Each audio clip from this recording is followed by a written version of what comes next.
to the beginning. Abrisham was an immaculate conception. She's an Easter baby, which means conception, which means that she was due to be born in January. But Mum says she was 2 weeks late. Her earliest incarnation, she looked like a prawn. What? As soon as everyone realised that Abrisham had sensitive skin, we were able to take her home.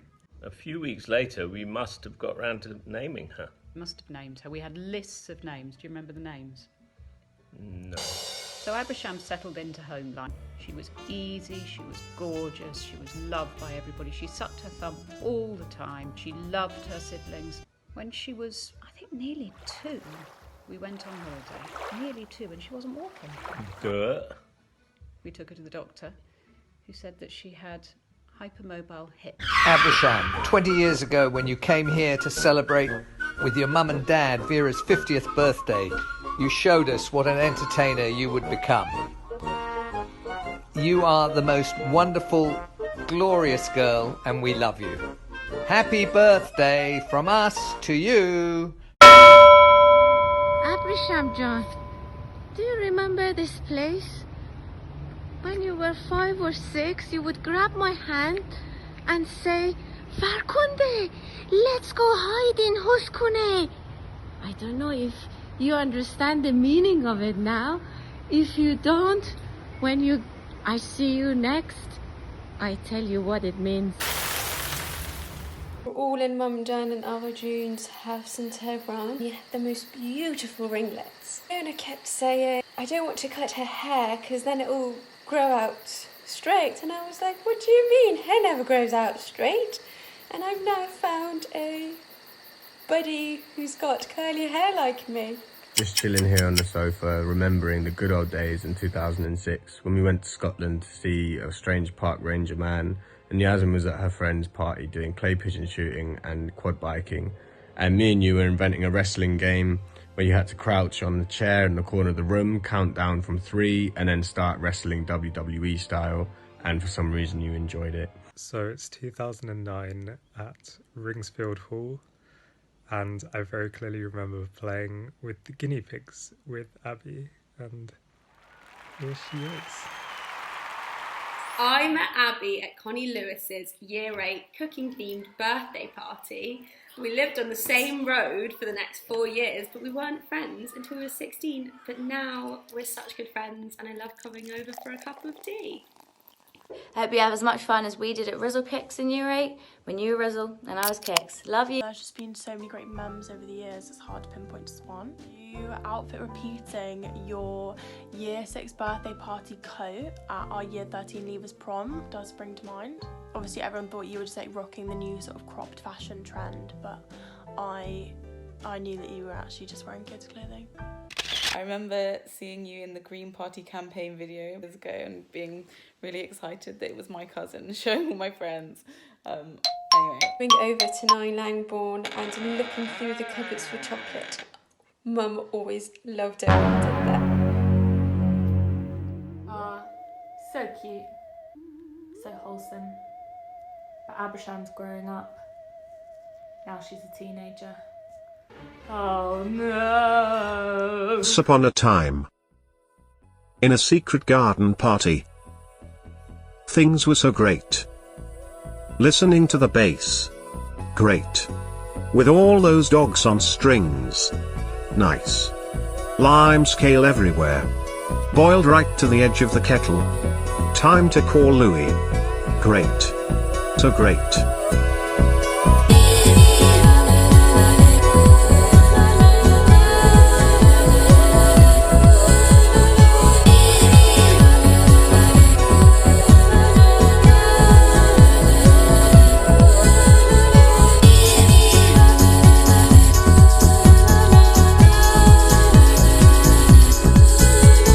Great. It's New Year's 2016. Me and Abby have decided to go to this random disco event. Everyone else had gone to some other event, which was dead. Remember we went to the chicken shop en route to the club, post-countdown, pre-club vibes.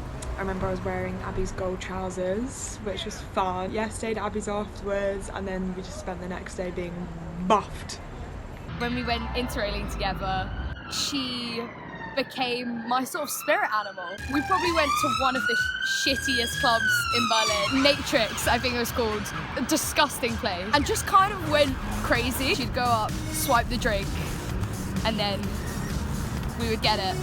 And that's probably one of my most prominent memories of Abby being an absolute beast. And then she left home for uni. The first day of university, I was sat in a lecture theatre. This hungover brat slumped down next to me, grunted the name Abby at me. I was just there waiting to make new friends, but alas, there I was. I literally carried her throughout the entirety of the induction day. We barely spoke. I kind of thought at the end of it that we weren't going to meet each other again, like... Anyway, fast forward 2 weeks, I'm leaving the lecture theatre. This loud voice coming from afar, it was Abrisham, shouting my name. I sort of walked over, said hi. I guess we've been stuck with each other ever since. Moral of the story is, don't judge a book by its cover, because you'll end up with a loud, bumbling best mate. September of 2016, first year of university. Entered her flat in Kincaid's, the social hub of Kincaid's, of course. Sort of wanted to make friends with her, so sort of like made a beeline for her, and I was like, Abby, I really love your glasses. And in typical Abby no bullshit fashion, she turned to me and she was like, well, at least I know you mean it, because that's the second time you said it. And it turned out I'd drunkenly the night before said the exact same thing to her. Me and Abby go way back, but I remember in first year of uni, when I went up to visit them in Edinburgh, me and Stan put loads and loads of puffer jackets on Abby, and we effectively played a rugby game with Abby. It did end in almost tears with Abby hitting her head on a bed, but I like to say that all of us had a good time while it lasted. April 9th, 2017. Me and Abby officially become friends, and she comes over to Fraser Court to make a delicious burrito dinner for me and my lafty. This culinary friendship is only strengthened in fourth year by her cupboard stacked with copious porridge toppings in Vauxhall Street. It's the 27th of May 2017, after the final night at Studio 24 when we all walked up Carlton Hill with Abrisham singing And you look like this. Daisy, Daisy. And then Sunrise Carlton Hill, and then we went back to your flat, Abrisham. The time that you took me to a party, and then we left that party and we walked to an afters. We were like, you know, quite relatively sober, and everyone else was really drunk. You and I were leaving. I came out with a carrier bag, and you said, Amelia, why'd you have a carrier bag? You didn't come with a carrier bag. And I said, no, Abrisham, I didn't know. What I pull out of that carrier bag is a Pyrex bowl, a huge Pyrex bowl, maybe meant for like a family of 6, and it's filled with pasta bake. I saw someone's dinner and their dish, and you and I fingered the pasta bake all the way down the street. And I would do a lot for that time back right now. Little pasta fingering feast. Running into freezing snow in Edinburgh and just lying there at a point of delirium. Accidentally flashing some Slovenian fishermen after a swim, also at a point of delirium, and the fact that somewhere on a toilet wall are the words Eliza and Abby forever. The hazy day of the 25th of January 2018, probably the only day in that January where we took a day off from the cray of play rehearsals, and specifically it was the day after Masquerade Ball, and we got apocalyptically drunk all day and did nothing. After you pissed in the cupboard. After you did the mysterious piss in the cupboard and blamed it on everyone else. Bye! So in second year of university, Abby and I decided to go on a little getaway to Berlin. Abby was like, yeah, great, I've been there loads of times before, I can show you around, I can be the tour guide, like you can just sit back and relax and I'll handle showing you around. And I was like, great, super excited. And we kind of wandered around for a while, and I was like, okay, like getting a bit peckish now, and I was like waiting for Abby to find some like lovely little spot to take me to eat. And eventually I just got so fed up, I was like, Abby, we need to eat right now. I'm getting grumpy, I'm getting angry. And thus Abby and I had our first meal of our holiday in Berlin, underground, in an artificially lit shopping mall in Berlin. The meal itself was a granola bar.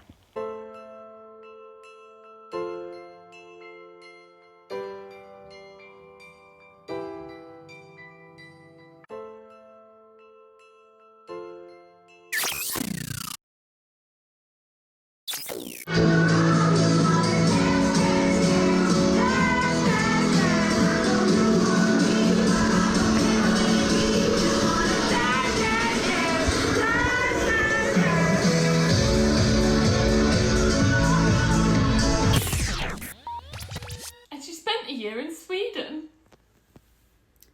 So I first encountered Abrisham on the 21st of August 2018 to be precise, but a standout memory of her has to be when, in true Swedish fashion, we were cycling to a night out and my hands got so cold that they froze to the handlebars, and I asked Abby if she would just warm them up so that I could get them off, and I looked down and she was licking them warm and it worked. But yeah, I would say that's a pretty classic Abby move.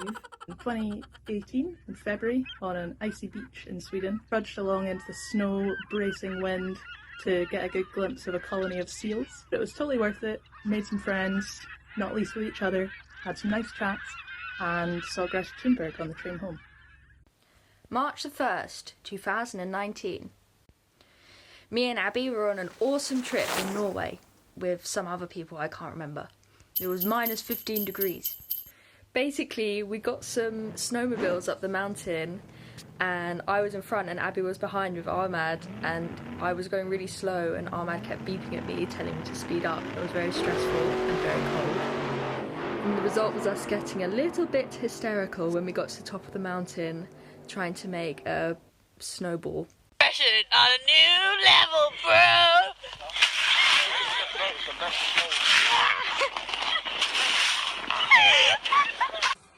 Until the day I die, I'm gonna remember drinking white wine while butt naked in a nudist sauna on the west coast of Sweden. This was in your 3rd year when I came to Lund, best week of my life, and we cycled through the yellow fields singing at the top of our voices, and then arrived at the sauna and just sat for hours with the saggy naked Swedish women in their strawberry hats and just had a mega female liberation. It's just fucking great. Edinburgh Fringe Festival 2019. Abrisham let me stay in her lovely flat and took me to a spoken word night, which was so lovely, and she read a poem that she'd written, a memory I will always treasure.